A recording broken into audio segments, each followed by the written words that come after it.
Esse é o comentário ao ponto 30 do documento Familiares Consórcio, tem como título A Igreja está do lado da vida. Esse é um daqueles pontos em que a gente tem uma grande concentração de informações relevantes e que não seria o lugar aqui de comentar cada coisa. Basicamente, o mais importante são verdades que já são conhecidas por todas vocês, né? Sobretudo a posição da igreja, né, no debate a favor da vida contra essa mentalidade da morte, né, que reina na sociedade de hoje.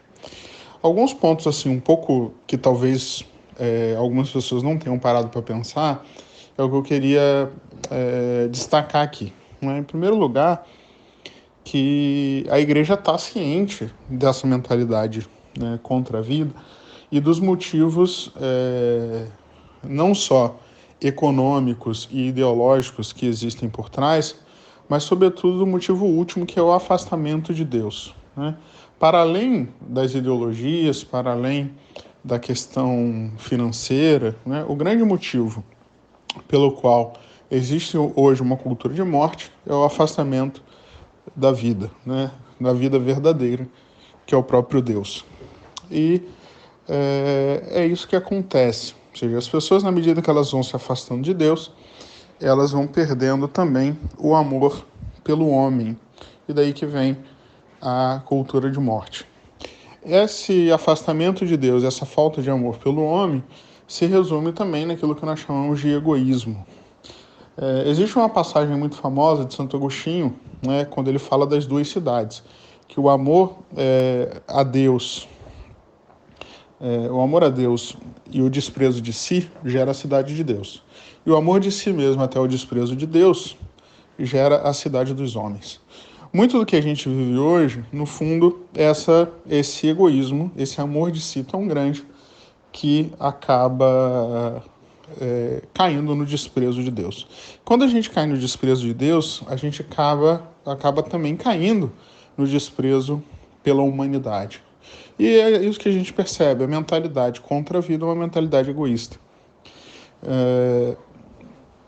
Claro que os poderosos, né, aquelas pessoas que têm meios de influência para, para fazer com que essa cultura de morte se estabeleça e cresça, eles vão utilizar diversas desculpas com uma maquiagem humanitária para convencer as pessoas de que eles estão fazendo o bem. Mas é justamente a falta de coragem para a difusão do bem que mantém viva essa cultura de morte. As pessoas, elas não conseguem perceber que a geração, né, da vida e que manter a vida que já foi gerada é uma coisa boa, porque as pessoas calculam tudo de modo material e materialista, né? Então as pessoas não conseguem entender, por exemplo, né, a geração de uma vida como um dom, como uma coisa boa, né? Que isso é fruto do amor, de fato, né? O amor, né, ele é o maior bem que existe. E o bem, por definição, ele se difunde, né? Ele quer se espalhar, né? Ele quer crescer.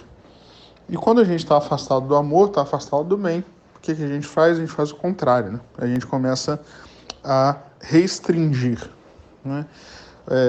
Para mim, a frase mais importante desse tópico é aquela que diz assim: a razão última dessas mentalidades é a ausência de Deus do coração dos homens, cujo amor só por si é mais forte do que todos os possíveis medos do mundo e tem o poder de os vencer.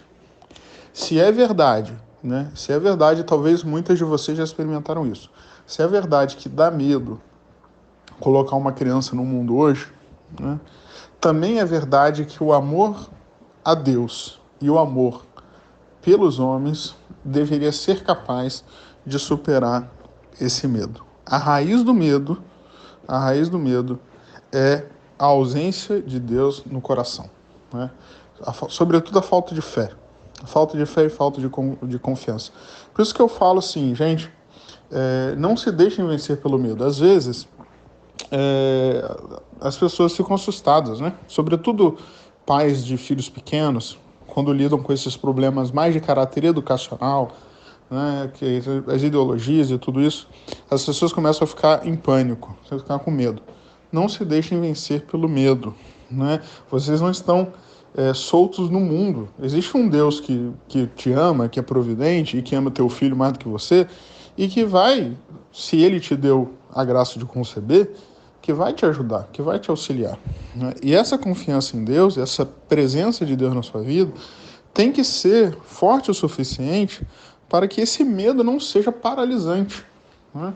Pelo contrário, que seja esse temor, né, te impulsione a fazer mais ainda a sua parte, para que você possa participar também junto com a igreja dessa luta pela vida, começando, claro, dentro de casa. Então, é isso, tá? Não dá para a gente se estender demais, né? A principal lição que eu queria que ficasse é essa da gente não se deixar conduzir pelo medo. Quando existe amor verdadeiro, quando existe confiança em Deus, quando existe fé, o medo ele não pode ser mais forte do que isso, tá bom? E ficou à disposição para perguntas. Hoje, talvez eu não consiga responder logo às 10 horas, ou respondo mais tarde, ou respondo amanhã de manhã. Fiquem com Deus.